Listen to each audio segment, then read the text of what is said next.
Hold on. Like Milton, they make them through the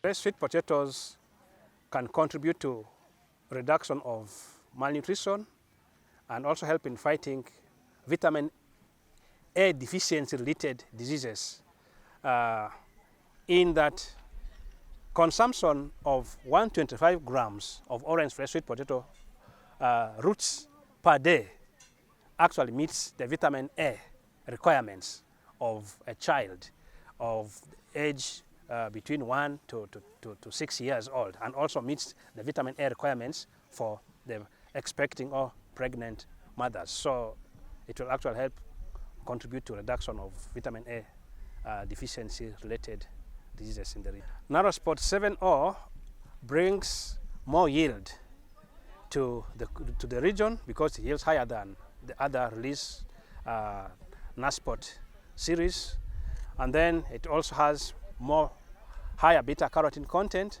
than the already released varieties, and it's suitable for value addition, especially processing into value-added products like the flours, the daddies, both bakery and confectionery products. That's why we think it is critical that the region can adopt it and can get more out of the OFSP investments that they put. I would like to continue thanking the government of Uganda for supporting the research agenda, agricultural research agenda of the country, and providing the requisite resources for us to be able to develop sweet potato varieties that are needed by the market in Uganda and beyond. I also want to thank our development partners, especially the Bill and Melinda Gates Foundation and USAID Feed the Future, Uganda Agricultural Research Activity, for their continued support to sweet potato breeding, seed systems development in the country of Uganda. With their support, we're able to reach out to the market, find the market needs, and then develop products or varieties that are needed by the market.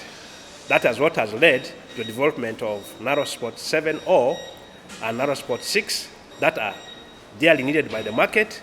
That like them. So in a way we compete. So the first pest I'm going to talk about are the sweet potato weevils. Now, sweet potato weevils, they have strong relationship with the crop, the sweet potato. So when the crop is growing, it has smells that attract them from within the environment. So when they come, they colonize the plants. And as the plant grows, they begin to feed on the leaves, they feed on the stem, they lay eggs in the stem, and once the eggs are laid, they hatch into larvae that begins to enter into the stem.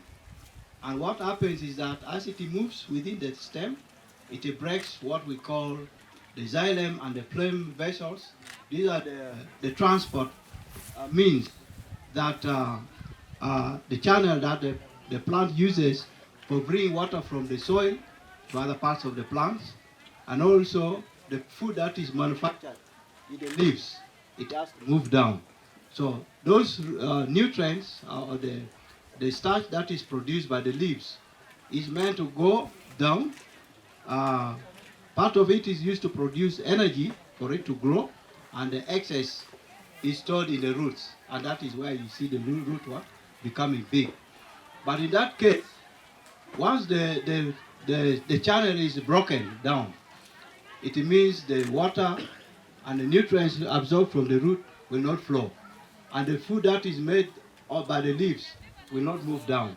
So as a result, you get small roots being produced, and that affects the quality of from the investment the farmer has put in. That is one. Secondly, when the roots are formed and they have expanded, it causes cracks in the soil. And these same weevils will now access the roots. And as they eat, they put some feeding marks that you're going to see when you come to that table. And as it feeds, it also lays eggs. And the eggs will hatch inside and begin to turn on. So the process of movement of the larvae inside, it will cause the plants to be bitter. So that means even when you feed it to a pig, that they say eat everything, the feed will not eat it. So it has bad taste, and that reduces the quality, which is not good for eating by human being and by the animals. So that is one insect, pest. And then another one, we have white flies. This one you are going to see on the table there. We have white flies and aphids. These two insects are vectors. They transmit the disease called sweet potato virus disease, which you're also going to see here.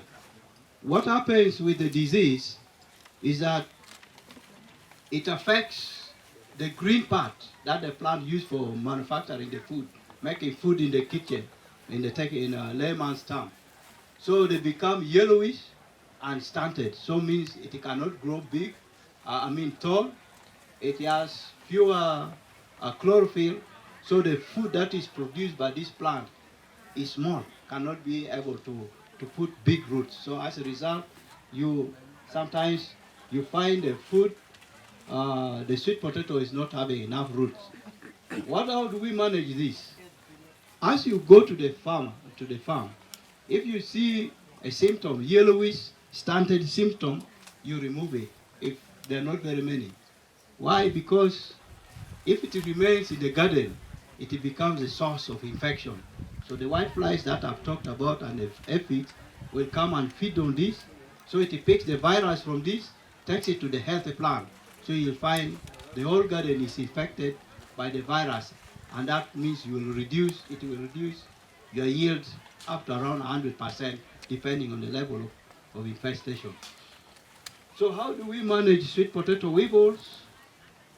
When you go to the garden, my team colleague here will show you more. You see a root which is protruding. We advise farmers either to bring more soil and cover it, or they remove those ones which are ready now. You can piecemeal, what we call piecemealing. You go take that one, you eat it, or you can start to peel dry and keep. So, and also rotation. If you keep planting sweet potato in the same garden, they are what we call volunteer plants. They remain there. So immediately a new plant crop is coming up, they will colonize, and then the cycle starts. And that will lead to perpetuation of the population, leading to severe infestation. And as a result, you not have enough roots that you can eat or surplus that you can sell. I think basically that is it. We could do more if we went to the field, but we will give more explanation as you come to the table there. PFP is changing the approach nowadays. They are moving on from the kind of handouts they commit to direct kind of involving them into full participation, because they're trying to enhance self-reliance in our communities. So with the provision of seeds to the communities and training them, enhancing their capacity when it comes to agroecology, agroeconomic practices and best farming practices, we're in position to equip them to prepare themselves so that they can be in position to, of course, produce their own food without being given. You cannot change the perception of people towards Karamoja. As I said, Karamojans are lazy, but Karamojans are hard-working people.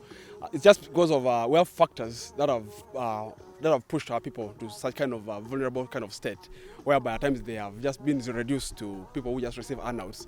But of course, with variation in weather also, this has also affected the cultivation and all these other things, coupled up with the insecurity.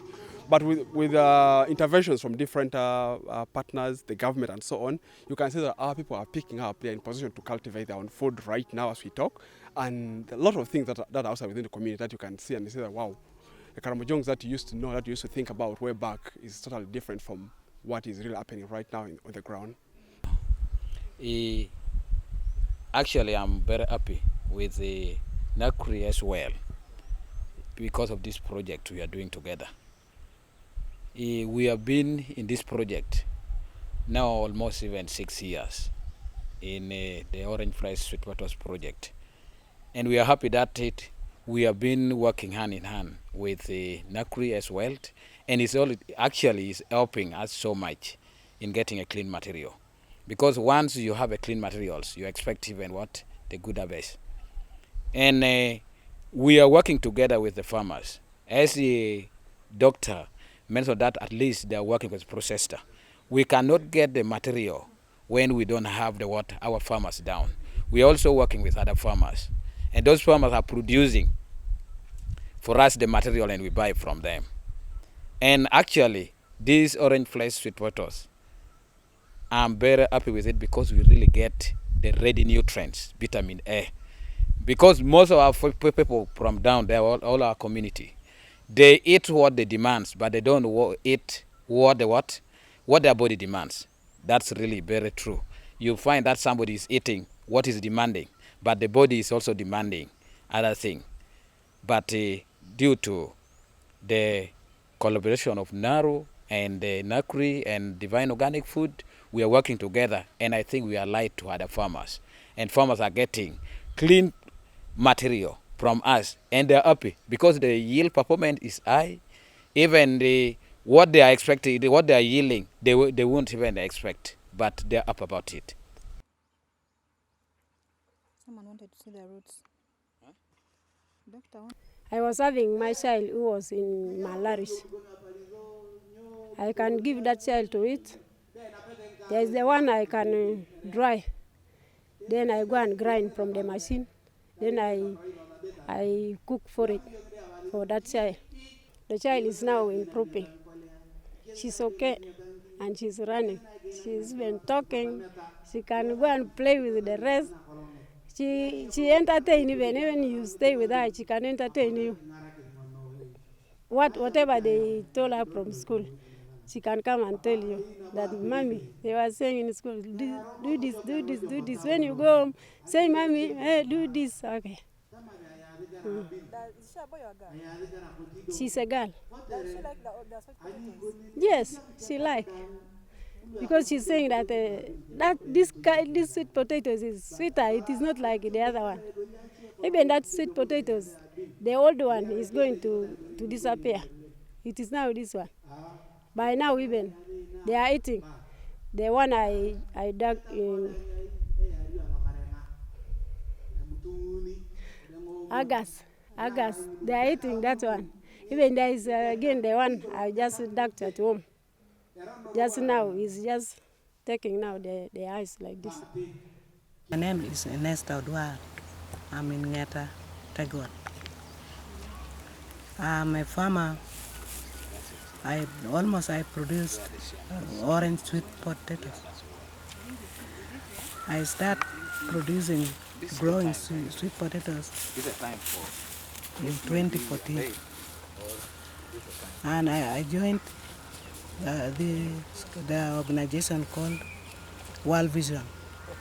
They were the first people to make me know about orange sweet potatoes. And I started growing it. They gave me the vines and I grow it in a small garden, but I enlarge it, and now I'm now a commercial farmer. And they also trained me how to make value addition. Even that sweet potatoes can help us. When you have eyes, it can help you not to get blind.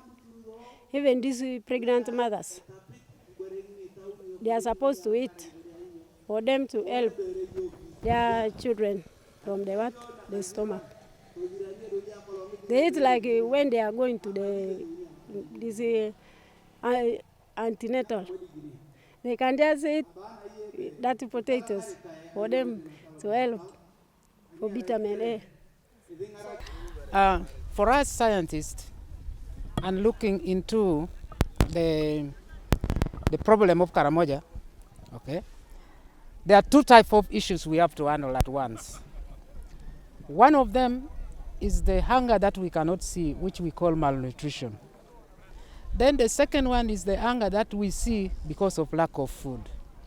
Fortunately, this technology addresses these two concurrently.